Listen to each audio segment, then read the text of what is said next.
Magic on A lot has been coming up for me about the web.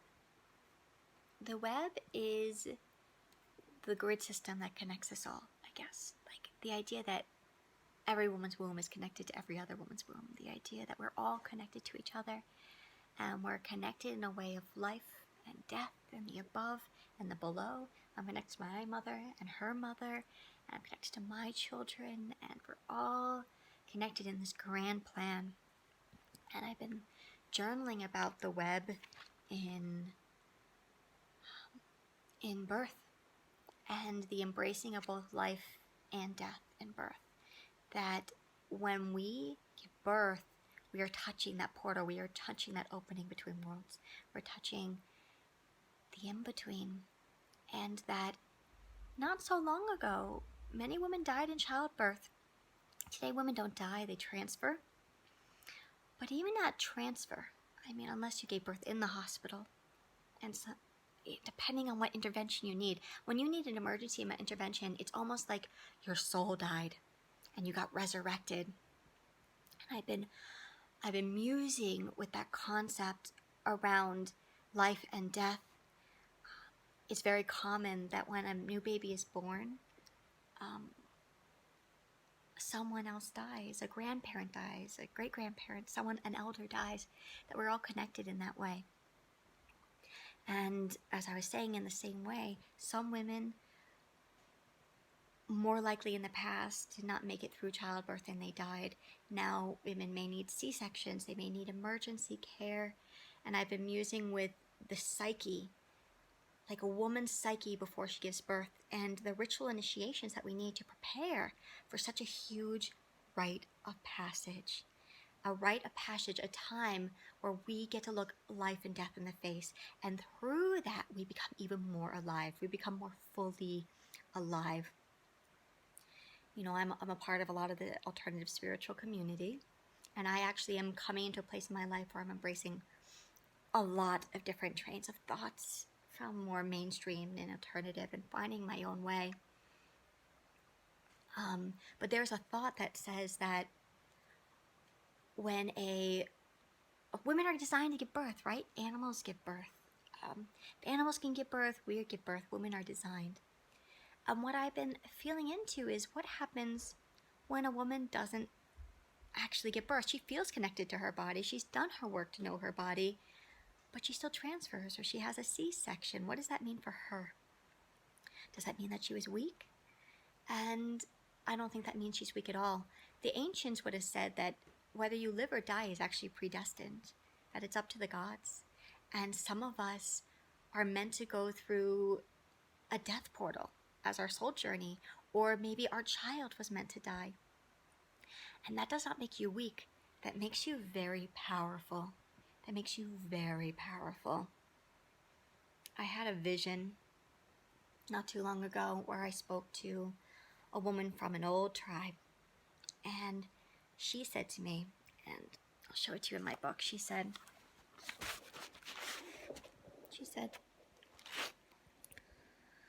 all women have given birth, and this is at a time when all women did give birth in her tribe. All women have given birth.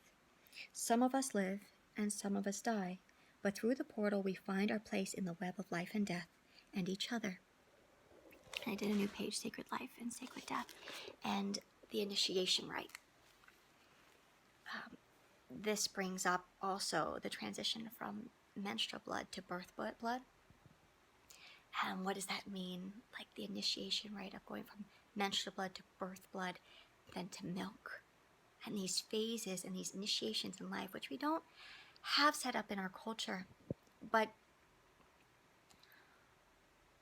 we do not have control over how it is that we're going to give birth. I know that today we're all trying to have more control, and women are reconnecting to their bodies, and they're doing different types of practices. But in truth, in the end, a lot of it is unknown. A lot of it is destined to be. And it's important to have the psychological support to handle anything that happens. So in ancient times, women would either live or they would die. but they understood that they were connected to a web that was greater than themselves and that there was purpose in everything. And today, when a woman transfers, because we don't actually die, it's like the soul died. You know, their soul went through a soul death. And I didn't tell you what that tribal woman said to me, because she told me about the web, right? This page about the web. In my vision, I asked her, well, in our culture, women don't die. They actually get resurrected. And she said, oh, that means in your culture, these women are gods. These women are superhuman. These women have touched death and have come back to tell the story. They are the leaders of the community. You don't get shamed because you touch death and come back. You get celebrated for the journey. You are powerful because you went there. You are powerful because of your C-section. You are powerful in that resurrection. It's brought up more thoughts for me too around medical intervention and the line between science and nature, the line between what's meant to be, and the thing is that in our culture, no one's going to die. As in, I mean, it's very, very rare. We will be resurrected. So in that same way, in ancient times, when in order to help our psyche, we embraced all spectrums of life and death, now in our culture, we need to embrace life and the hospital care, natural childbirth, and like the streamlined focus towards our own birthrights, but also be okay with the intervention that would allow us to die and be reborn, and to see all of it as powerful. I had Diana, the goddess Diana, come to me the other day, and she helped me with a birth initiation, right? So other cultures who were dealing with life, death, the in-betweens, they had more initiation rites and rituals to help us psychologically cope with Earth. On planet Earth, things live and things die. There is pain and there is pleasure. We cannot control the outcome of everything. So they did many, many things to help us understand death and life. And Diana was talking to me a lot about the transition between menstrual blood to birth blood, and I guess I'll go there. I don't want this video to be that long, but so for the past 10 years, I traveled the country teaching the women's mysteries, and I taught the menstrual blood mysteries, and that is where women learn the power in their shed, in their authenticity, in their vulnerability, but the power of their blood and what it means to be connected to every single woman through the womb, through the red thread, to be connected to the moon, to the stars, to every month PMS, and become really psychic and really cranky, to get in alignment with who we really are. And when we shed what no longer serves us. I taught the path, what we call it the red feminine, which is about women reclaiming these parts that are usually shamed and finding our power, right? Finding our power in all of that. And Diana told me that I was never red. I never fully claimed my power. That the way I'm going to claim my power is through the birth blood. That the menstrual blood is only a step, like a training ground for the birth blood.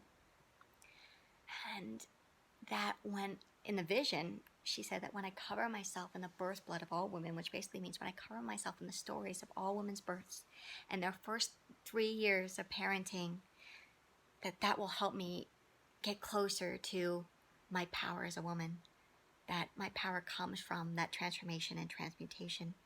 And my power comes from looking at myself as both life and death, as both pleasure and pain, as both, someone who had that amazing natural childbirth and survived, but also possibly the woman who tried and transferred and ended up having a C-section. I am all of that. I am all of her. And she said to look at myself, in the ritual, she had me look at myself in a bowl of water and then pour menstrual birth blood over it. Though, if I see myself redoing this ritual, which I actually believe that birth initiation rituals are very important, and I'll explain why after this, but pouring wine, instead of blood, wine into a vessel. I hope you're able to follow me, by the way. Pouring wine into a bowl and looking at my reflection as if I'm looking into my own blood, to embrace myself as both life and death, to embrace myself as both pleasure and pain, to embrace the full spectrum of life. And in that, to remember to let go of my past, to let go of my future, and to be really present with what the universe has given me, to let go of the control, or at least to have the power to know what I can control and what I can't. We need initiation rites to help us cope psychologically with Earth, with the truth of this planet. And so my hope actually is to gather women who are more shamanic in nature and understanding that we, at least I believe, that we are a reflection of nature.